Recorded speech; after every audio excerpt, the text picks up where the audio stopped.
जिस मन पर शब्दों का आक्रमण हो, वो मन तो निरंतर एक खोज में खोया रहता है।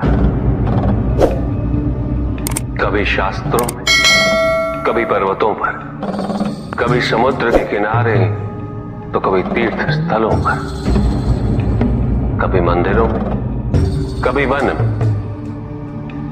किंतु जो वो खोज रहा होता है वो कभी मिलता नहीं, क्योंकि मन तो अभी भी स्थिर नहीं। वो व्यक्ति जहां भी रहे पुत्र, जहां भी जाए और जहां भी खोजे। तुमने भी सदैव शब्दों पर ध्यान दिया है कार्तिक, भले ही वो मेरे शब्द हो या किसी और की। तुम्हारी प्रतिक्रिया तो उन शब्दों पर ही आती, और जो मन केवल शब्दों को सुनता है, वो उसके निहित अर्थ से स्वयं वंचित रह जाता। शब्दों की सत्यता को समझने के लिए, उनकी अनुभूति के लिए, मन में शांति के साथ साथ रिक्तता भी अनिवार्य है, शून्यता भी अनिवार्य है। मन में इतना स्थान होना चाहिए पुत्र कि वो शब्दों के परे पहुंचने की यात्रा कर सके। किंतु मन कभी शून्य नहीं रहता, रिक्त नहीं रहता। वो सोचता है कि शब्दों का आधिक्य ही ज्ञान अर्जन है, शब्दों से ही ज्ञान है, इसलिए शब्दों का संचय करता रहता है। मन ये नहीं जानता कि परम ज्ञान तो शब्द अतीत है, एक अनुभूति जिसे शब्दों से बांधना असंभव है। शब्दों का अपना मूल्य क्या है कार्तिक? कुछ भी नहीं। जब भी कोई ईश्वर का नाम लेता है तो क्या ईश्वर मात्र एक शब्द में ही सीमित हो जाते? नहीं, यहां शब्द सत्य नहीं, सत्य है वो अनुभूति जो इन शब्दों में विद्यमान है। यदि शब्द ही सत्य होते तो मात्र भोजन कह देने से व्यक्ति की क्षुधा शांत हो जाती। इसीलिए माता शब्दों की नहीं पुत्र, उस अनुभूति की है जो उन शब्दों से संबद्ध है। यदि शब्द नहीं भी होते तो वे ईश्वर अवश्य होते।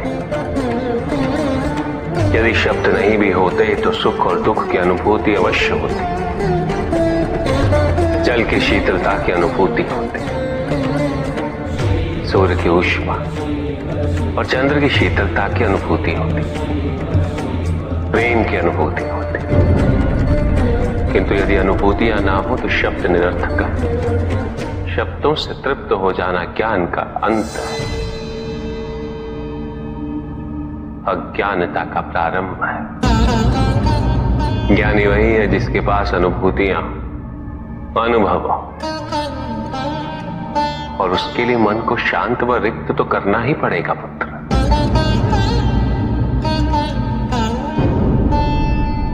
युद्ध किसी व्यक्ति से नहीं गणेश, मानसिकता से होता है। युद्ध में संघर्ष अच्छाई या बुराई का नहीं होता, सभी में अच्छाई है और बुराई भी है पुत्र। युद्ध तो विचारधाराओं का होता है।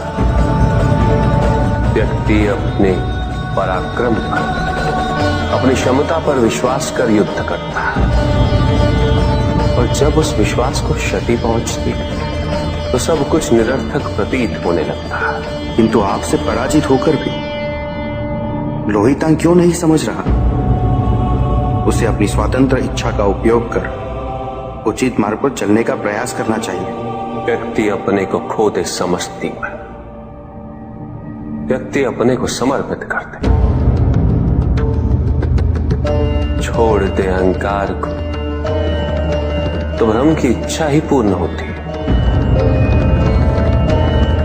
और अभी भी वही फलित हो रही है। ऐसा नहीं है कि हम उससे भिन्न फलित करा लेंगे, लेकिन व्यक्ति भिन्न फलित कराने में लड़ेंगे, टूटेंगे, नष्ट हो। एक नदी में एक बार बाढ़ आ गई पुत्र। दो छोटे से तृण उसमें बह रहे थे और उसमें से एक नदी में तिरछा पड़ गया और वो बाढ़ को रोकने का प्रयास कर रहा था। वो अत्यंत ऊंचे स्वर में कह रहा था कि नदी को आगे नहीं बढ़ने देगा। यद्यपि नदी तो बस बढ़ती ही जा रही थी। वो फिर ऊंचे स्वर में यही कह रहा था कि मैं इसे अवश्य रोकूंगा, यद्यपि रोक नहीं पा रहा था। नदी को तो उसके संघर्ष का कुछ भी पता नहीं चल रहा था, किंतु नदी को उसके होने या ना होने से क्या अंतर। उस कण के लिए तो यह अत्यंत महत्वपूर्ण था। उसका जीवन तो संकट में था। वो तो बस बहे जा रहा था।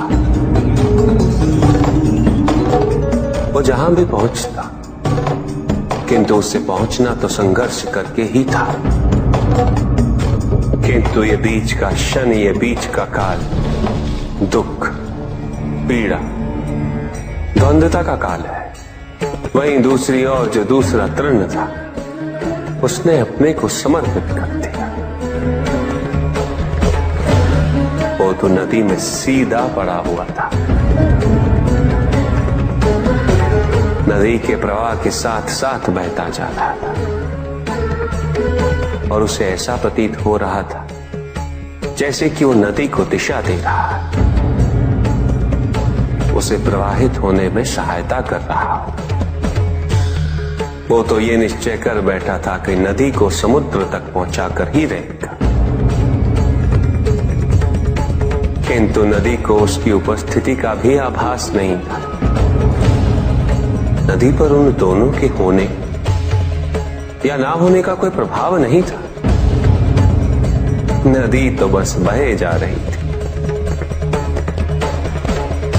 ब्रह्म की इच्छा को जाना नहीं जा सकता, किंतु ब्रह्म के साथ एक अवश्य हुआ जा सकता, और तब व्यक्ति की अपनी इच्छा तो खो ही जाती है। केवल उसकी इच्छा ही शेष रह जाती है। द्वैतांग को अपनी आगे की यात्रा पूरी करने हेतु अत्यंत महत्वपूर्ण निर्णय अवश्य लेने होंगे। केवल उसके अहंकार को अभी तो उसके आत्मसम्मान को भी क्षति पहुंची। जहां से इस युद्ध का अंत हुआ है, वहीं से लोयतांग के अंतर युद्ध का आरंभ हुआ है। और जो भीतर पराजित होता, उसे हर दिशा में केवल पराजय ही दिखती है।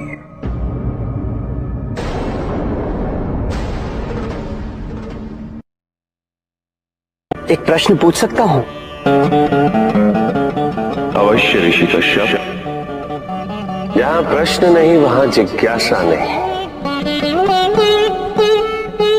और जहां जिज्ञासा नहीं होती वहां ज्ञान की वृद्धि नहीं हो सकती। निसंकोच होकर पूछिए। प्रभु, आप तो कालोपरी हैं, सर्वज्ञ हैं, त्रिकालदर्शी हैं। चारों ओर ये जो अज्ञान का अंधकार फैल रहा है, उसमें ज्ञान का मूल अर्थ कहीं ना कहीं खोता जा रहा। मेरा आपसे विनम्र निवेदन है प्रभु, किसी अन्य विषय पर चर्चा आरंभ करने से पूर्व हमारे और इस समस्त संसार के कल्याण और मार्गदर्शन हेतु आप ज्ञान की मूल परिभाषा से एक बार हमें पुनः अवगत करवाएं। ज्ञान और अज्ञान की परिभाषा को स्पष्ट रूप से समझने के लिए ज्ञान और अज्ञान की विशेषताओं का स्मरण करना आवश्यक है,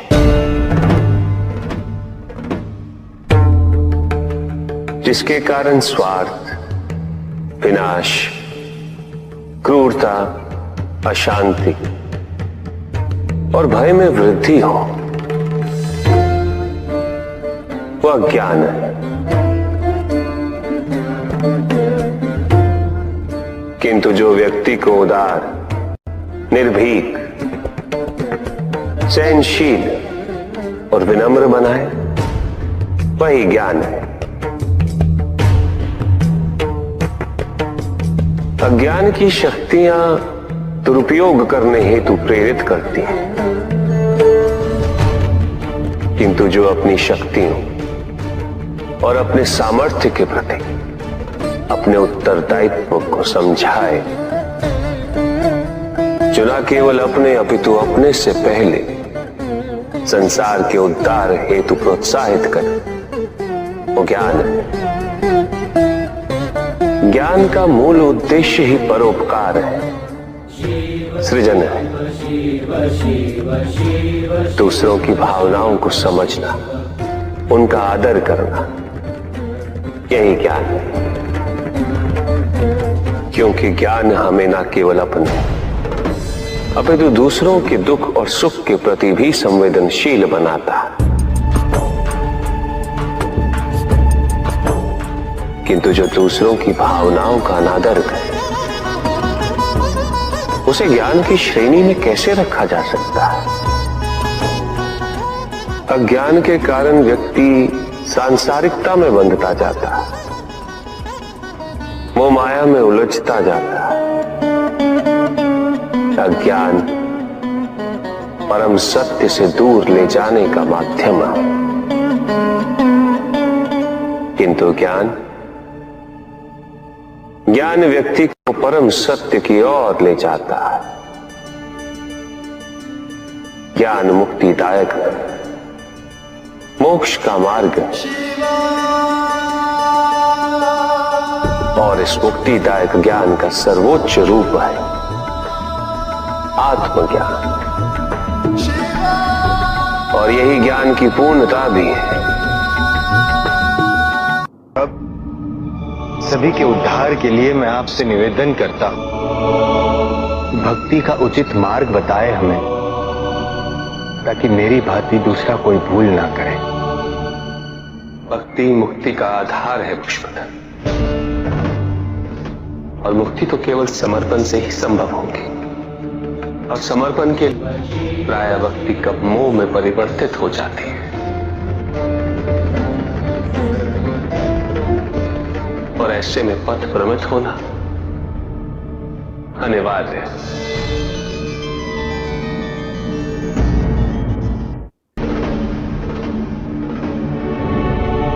प्रभु, तांडव की परिभाषा क्या है तांडव? उसे आरंभ करने से पूर्व मन में कैसे भाव होने चाहिए? तांडव नृत्य जगत की 5 क्रियाओं का संकलन है। सृष्टि, स्थिति,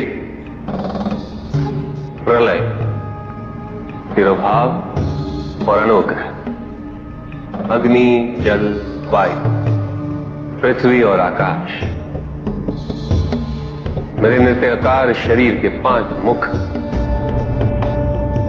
इन्हीं 5 भूतों से ब्रह्मांड का निर्माण होता। पृथ्वी से सभी भूतों के शरीर बनते हैं, और उनका पालन जल से होता है, और संपूर्ण भूतों का अंत अग्नि से होता है।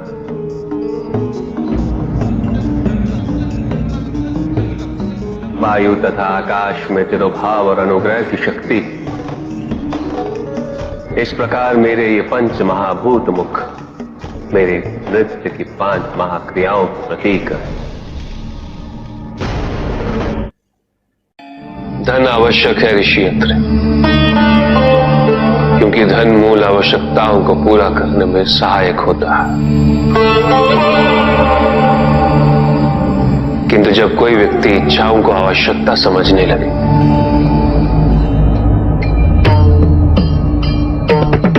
तो धन कितना ही क्यों ना पर्याप्त नहीं होता, क्योंकि इच्छाएं अंतहीन है। इसलिए मनुष्य कभी ना समाप्त होने वाली इच्छाओं की पूर्ति हेतु धन संचय को ही अपने जीवन का लक्ष्य समझ लेता है,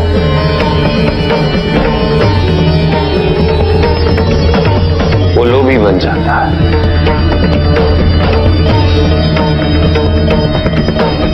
वो भूल जाता है कि उसके जीवन का मुख्य लक्ष्य ईश्वर के समीप आना है।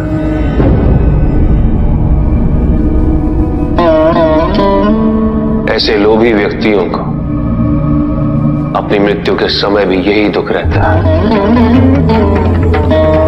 कि उन्होंने क्या कुछ नहीं पाया, क्या शेष रह गया। ऐसे समय में वो एक क्षण के लिए भी ईश्वर का स्मरण नहीं करते, अपने जीवन की निरर्थकता और व्यर्थता का बोध नहीं होता।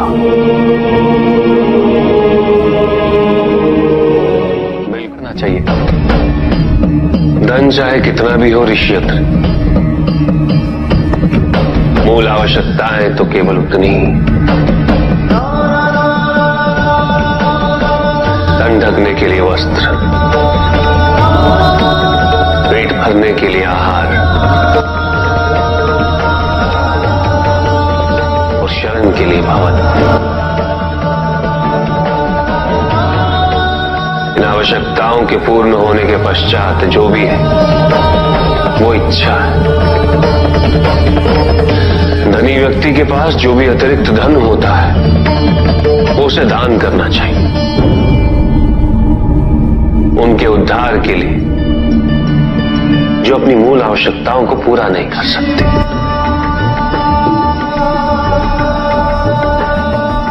ऐसा करने से संसार में समानता होगी, द्वेष नहीं होगा, सद्भावना बनी रहेगी।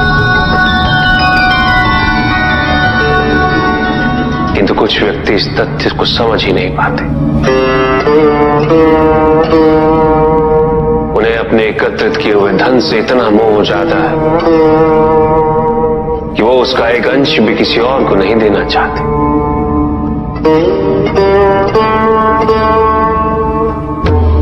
ऐसे व्यक्तियों की सूची में सर्वप्रथम स्थान कुबेर का है।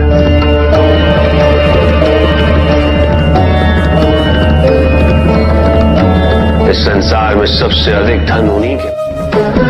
शक्तिशाली बनना अत्यंत कठिन है, किंतु उससे भी कठिन होता है शक्तिशाली बने रहना। और इसके लिए आवश्यक है कि हम शक्तियों से प्राप्त हुए उत्तरदायित्व का सम्मान करें।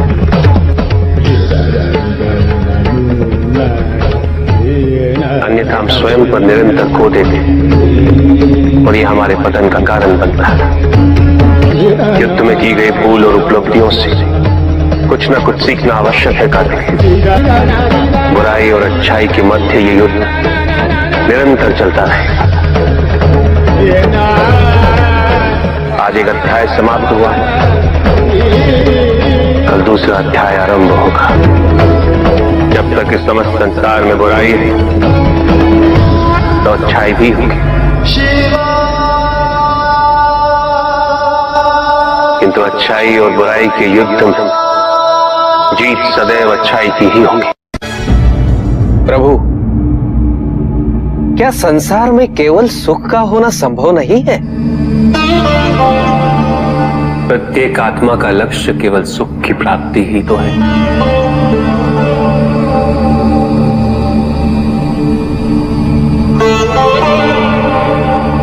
परमानंद की प्राप्ति, किंतु हम सुख नहीं, सुख को प्रदान करने वाली वस्तुओं को एकत्रित करना ही जीवन का उद्देश्य मान लेते हैं। ये समस्त संसार माया है, सब कुछ नश्वर है।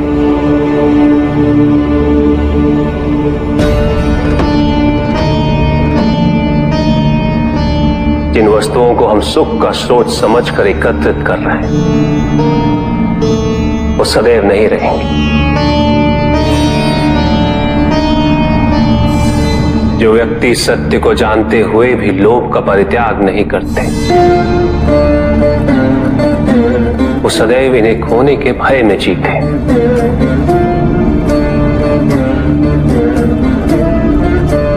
और जो व्यक्ति सत्य को जानते ही नहीं, वो अहंकार में जीते।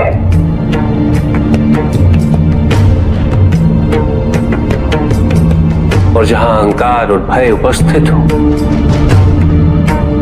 वहां सुख कैसे रह सकता?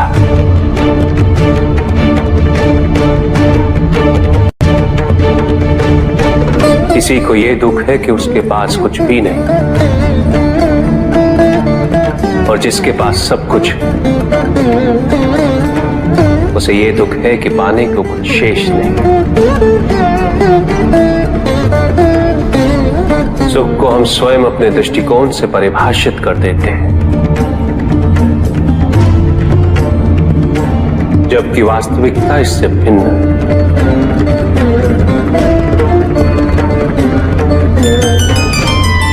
इसलिए आवश्यकता है अनासक्त रहने की। किंतु प्रभु, क्या आसक्ति स्वाभाविक नहीं है? और दुख का मूल कारण भी तो यही है ऋषि भृगु। आसक्ति हमारे मन की शांति को छीन लेती, उसे भंग कर देती।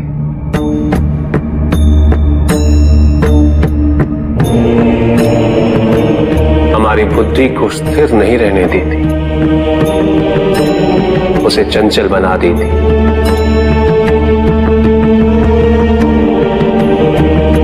आसक्ति से प्रमाद की उत्पत्ति होती,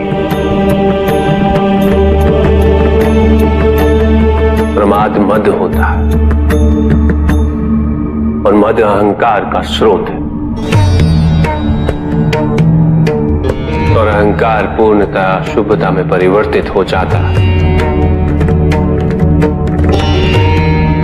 अर्थात आसक्ति अशुभता की जननी। इसलिए अनावश्यक है। तो प्रभु, आसक्ति को अनासक्ति में कैसे परिवर्तित किया जा सकता है? और हम आसक्ति से कैसे उबर सकते हैं प्रभु?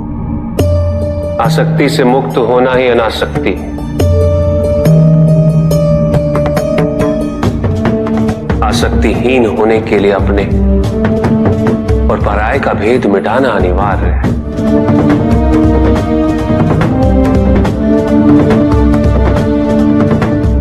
और यह तभी संभव होगा जब हम सुख की खोज बाहर नहीं, अपने भीतर करें। जब हम यथार्थ को पहचानें, उसे स्वीकार करें।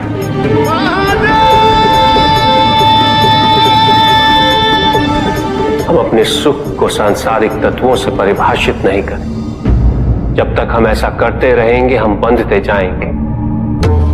जब हम स्वयं अपने भीतर झांकना आरंभ करेंगे,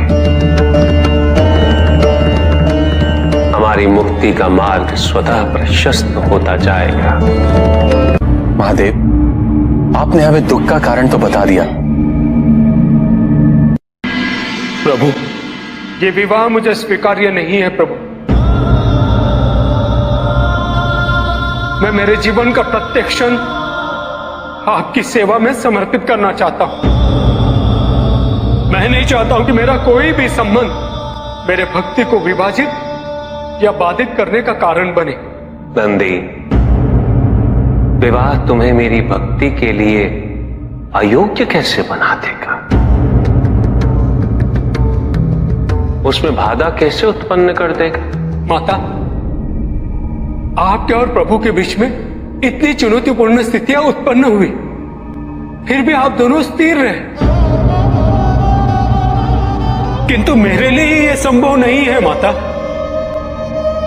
क्योंकि मैं अपने दायित्व के मार्ग में कोई भी विकर्षण सहन ही नहीं कर सकता। नंदी, मेरे एक प्रश्न का उत्तर दोगे? पहले तो तुम केवल मेरे प्रति ही समर्पित थे, किंतु अब अब तुम मेरे साथ साथ पार्वती की भी आराधना करते हो।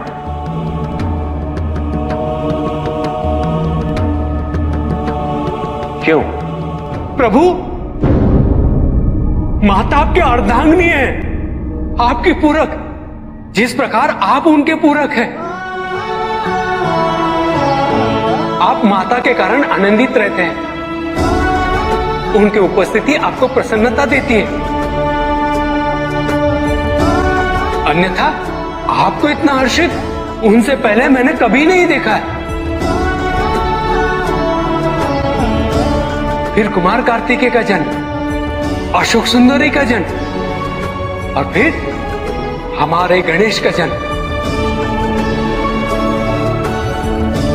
प्रभु, इस प्रकार मैंने कैलाश को पूर्ण होते हुए देखा है, और यह सब माता के कारण ही हुआ है। प्रभु, जिस कैलाश में आप वास करते थे उसे माता ने निवास बना दिया, इस कैलाश को संपूर्ण कर दिया।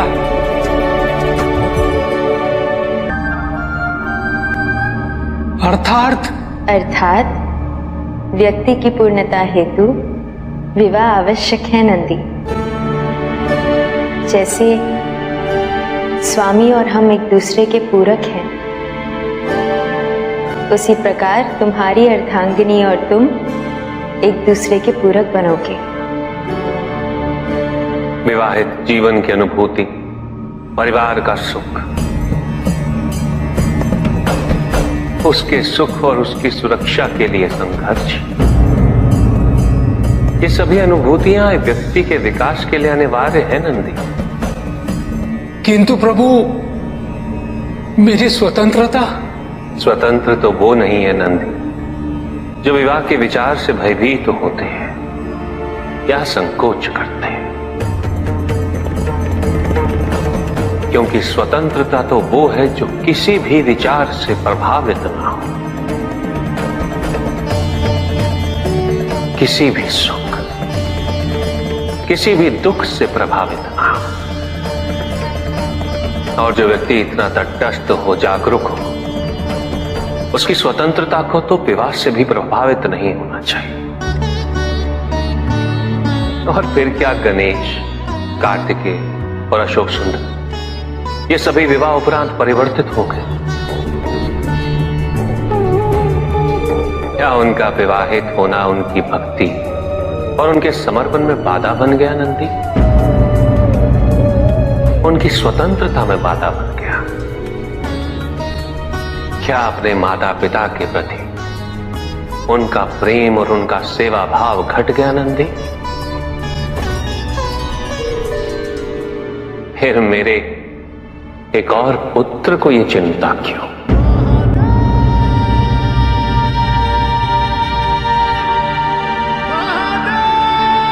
ये भय क्यों नंदी? अग्नि जलाती है, जल बुझाता है। दोनों के कार्य क्षेत्र पूर्व परिभाषित और भिन्न है। दोनों एक दूसरे को प्रतिस्थापित नहीं कर सकते। इसी प्रकार इस समस्त संसार में सभी की भूमिका पूर्व परिभाषित। संसार की यही विविधता इसकी विशेषता भी है।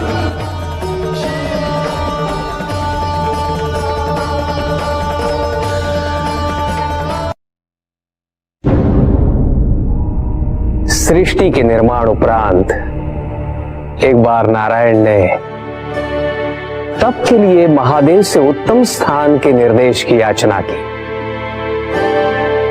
महादेव ने अपनी प्रेरणा से समस्त तेज संपन्न अत्यंत शोभायमान पंचकोशी नगरी का निर्माण किया।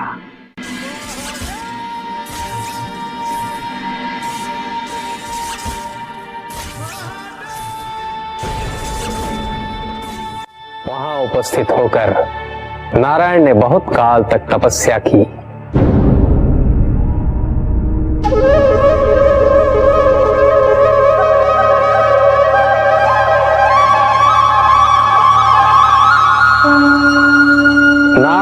तपस्या के अनंतर ही उस क्षेत्र में महादेव की कृपा से अनेक नदी नद सरिताएं उत्पन्न हुई।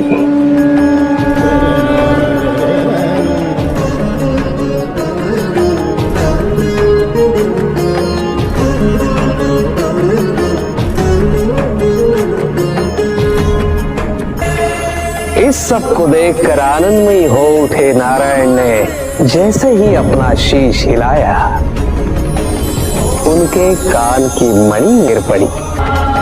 मणिकर्णिका के उस पंचकोश वाले विस्तृत क्षेत्र को महादेव ने अपने त्रिशूल पर धारण किया।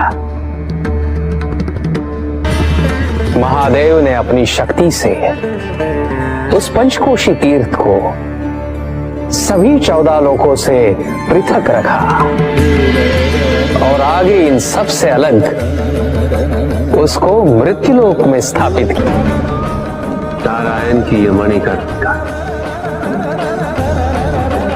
हमारे द्वारा निर्मित इस विश्व में स्थान पाए और सभी जीवों को हमारी ओर लाने का साधन बने। महादेव, आपने कहा था कि आप इसे इस लोक में स्थापित करेंगे। अब समय आ गया है। महादेव की कृपा से उस मणिकर्णिका का विस्तार पंचकोश तक हो गया। ये मणिकर्णिका पंचकोश की काशी बनकर इस पृथ्वी पर सदैव रहेगी। यह अविनाशी है, चिरकाल तक। सृष्टि के अंत के पश्चात भी इसका अंत नहीं होगा। ये भूमि मुझे सदैव प्रिय रहेगी। यहां तप करके स्वयं नारायण तीनों लोकों को प्रकाशित किया, इसीलिए ये मुझे अत्यंत प्रिय है। मैं इसे कभी भी नष्ट और विनष्ट नहीं होने दूंगा। ब्रह्मदेव, जब संसार के आवर्तन के पश्चात प्रलय आएगा, मैं इस काशी को पुनः अपने त्रिशूल पर धारण करूंगा और नवीन संसार में पुनः स्थापित करूंगा। तो यहां मेरा अस्तित्व सदैव रहेगा।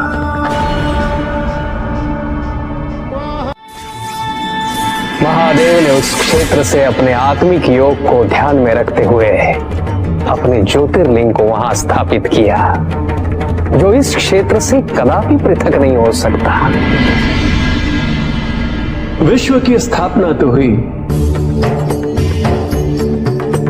किंतु इस ज्योतिर्लिंग को आपने उस स्थान पर स्थापित किया है जिसकी ऊर्जाएं विश्व से परे। इस ज्योतिर्लिंग को विश्वेश्वर ज्योतिर्लिंग के नाम से जाना जाएगा।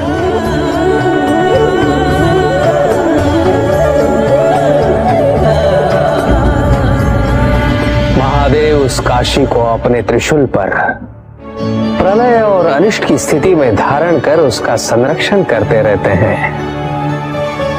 इसीलिए ये क्षेत्र सभी लोगों से न्यारा है। नारायण की मणि गिरते ही उस स्थान का नाम मणिकर्णिका तीर्थ पड़ गया।